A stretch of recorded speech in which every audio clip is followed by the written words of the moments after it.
ஓர் காலத்தில் மர்மமான சக்திகள். கொலை வெறி மோகம் மத்தியிலும் பூமி மீது அடுத்தது போல் அநீதியும் வலியும் பெருகியது. அறநெறி இழந்து தெய்வீக சக்திகளுக்கும் சமுதாயத்துக்கும் அச்சுறுத்தல் வந்தது. அதனால் திருமூர்த்திகளும் தேவர்களும் சேர்ந்து போர்க்குத்தலை கொடுத்து உதவுகையில் அவர்களின் சக்தி நிரம்பிய சக்தி தெய்வீக காளி உருவாகினார்.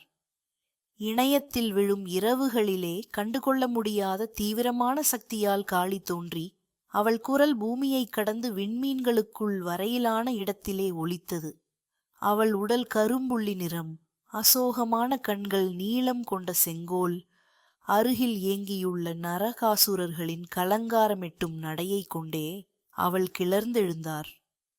அப்போதுதான் இமக்கச் சக்தி வாய்ந்த இரத்த பீஜன் அலட்சியத்துடன் தேவிகளை தாக்கினான்.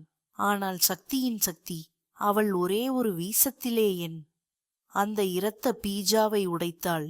சக்தி வளர்ந்த பின் காளியின் கோபம் பரவசமான அகண்ட சக்தியாக மாறியது. 3 அலை கடந்து நரகாசூரரை அவள் வென்றாள்.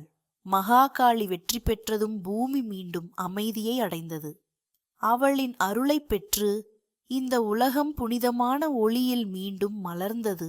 மக்களின் மனங்களிலும் அவள் தரமான சக்தியும் பரமான ஆனந்தமும் நிலைத்தன.